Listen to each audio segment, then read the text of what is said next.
guys, welcome to today's video. William is right down here next to me, so if you hear any bangs or crashes or toys, that's what that is. But today we're going to do his 12-month update. So he actually turned a year a couple weeks ago, but he just had his doctor's appointment yesterday, so I wanted to wait till he went to his doctor's appointment to get his height, weight, and all that sort of stuff. So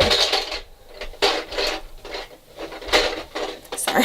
For his weight, he is 21 pounds. He is in like the 50th percentile, I think, for weight.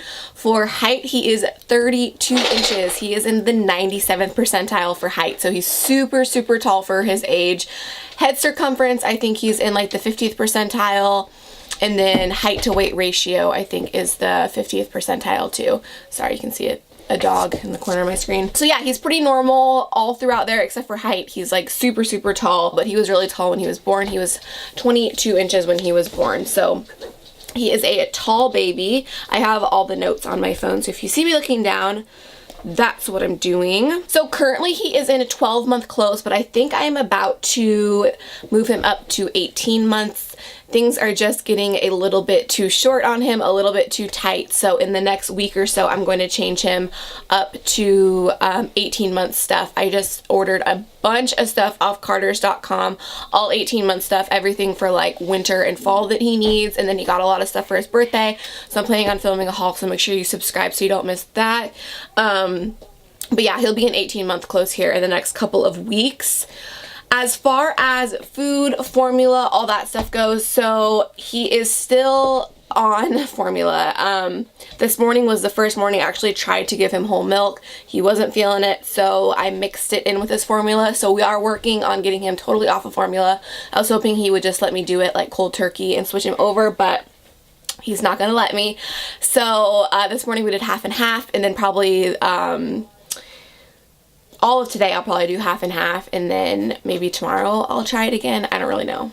I don't know. We'll see how it goes. And he is still drinking out of a bottle. I mentioned the Munchkin weighted straw cup in my one of my videos, and I mentioned that it was like the only one he would drink out of. All of a sudden he started like, he would drink out of the cup, but he wouldn't swallow. He would just spit everything out. Sorry, he's moving the camera right now. Hey, no. So yeah, he started just like spitting it out. He wouldn't swallow after he took a drink. So those ended quickly, and then we got the I think it's Munchkin again, or is it Nook? I can't remember which ones we got, but those are working out really, really good. I'll link them down below. So we're still in the process of getting off the bottle onto the sippy cup, but for right now, my main focus is getting off the formula.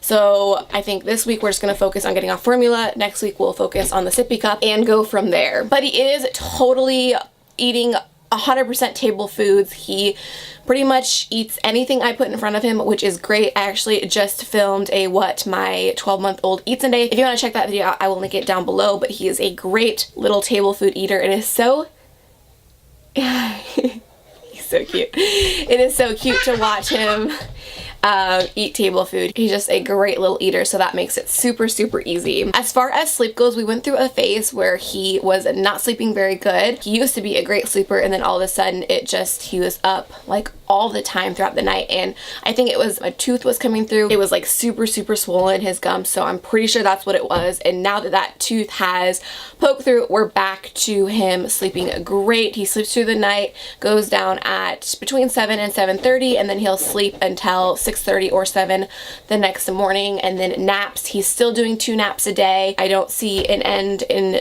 near sight for that. He is going down great for both naps, so I don't see the point in changing that up right away. We'll probably wait a little bit longer to get him down to 1 nap, but both naps he sleeps from anywhere between an hour to 2 hours, so he is a great little napper. As far as his skin goes, if you've watched my previous updates on him, I mentioned when he was younger he had eczema. It's pretty much all gone. It just, I don't know, it just stopped coming, so that was awesome. He still gets it sometimes on his face, but very, very rarely. He used to get it like all over his back and his body, like his sides and legs and stuff like that. Really, really bad, but we haven't had any problems with that in a really long time, so his skin has been great. So we have a dog and a cat, and he loves the dog and the cat, but he doesn't quite understand yet how to be nice to the dog and the cat.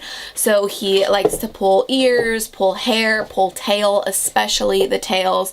So we're working on that. He pulls my hair too, like all the time. So we're working on the hair pulling, we're working on being nice to animals, but he's still at just an age where I don't really know, I guess, the proper way to discipline him. I pretty much just tell him, no baby, that hurts the puppy, that hurts the kitty, and then I'll kind of just like redirect him to something else. But he's still, I don't know, it's a work in progress. If you have any suggestions for hair pulling, please let me know. I kind of touched on teething when I said that he had a tooth poking through. He only has 4 teeth right now. He has 3 on the bottom and 1 on the top. It's pretty cute. I don't see any other teeth coming in soon. He's been in a pretty good mood, so I don't think he's teething right now. But like I said previously, like when he was 11 months, I feel like that month was just like the worst. I don't know. I think it was his teeth, but it was awful. Like no sleep, cranky all the time. It was horrible. But yeah, teething has not been a factor this last couple weeks, so it's been pretty easy. He's been pretty clingy the last few weeks. Like he will not want to leave my side. If I like set him down and walk away, he will like freak out. Speaking of, he's wanting up here right now. Hi baby. So he might join us for the rest of the video. We'll see if he'll sit up here. But yeah, he's been really clingy. It's been a little bit better, but he pretty much just wants me by him all the time. As far as like milestones go, he was pulling himself up around 9 months. He is still not walking, but I swear, I feel like he could walk if he wanted to. Like he walks with his walker like a pro. You okay?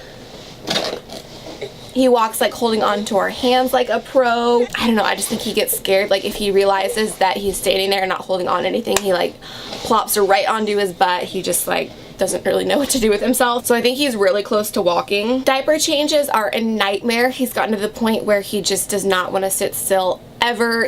I mean, changing his diaper is seriously like wrangling an octopus. He is all over the place. It is awful.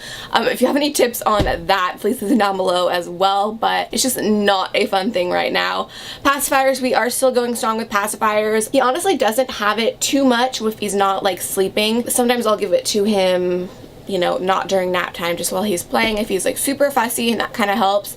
But normally he only takes it in the car and when he is sleeping. I don't really care at this point. I don't really want to get him off until like probably 2 is when I'll really focus on getting him off the pacifier. But for right now, if he wants it, I like my time in the car. I like, you know, him going down easier for naps and for bed. So pacifier is definitely something we'll continue to use until he doesn't want to, or until he reaches about the age of 2, I think is when I'm going to start trying to get him away from the passy. We are still not using blankets in the crib. I know they say 12 months you're pretty much safe. I don't know. I'm a worrywart, and I don't know. I mean, I know it would be fine. People use blankets in the crib before 12 months, and I mean, their babies are fine, but we still use sleep sacks. That's what's working best for us. We will probably incorporate a blanket around 16 to 18 months or so, so we'll probably wait a few more months till we get him a blanket. But he has his fleece jammies and his sleep sack, so he is totally warm at night. And I think the last thing I wanted to touch on is speech.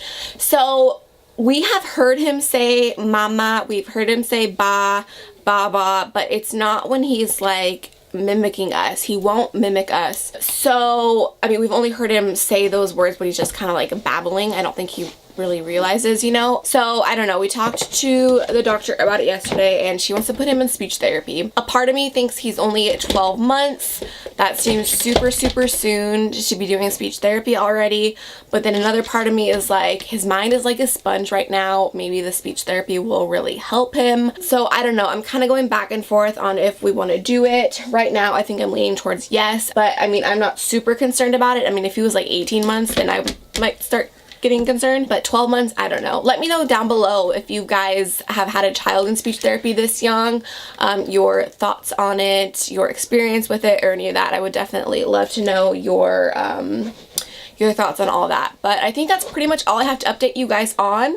So thank you so much for watching. Please subscribe before you leave, and we'll see you in our next one. Bye.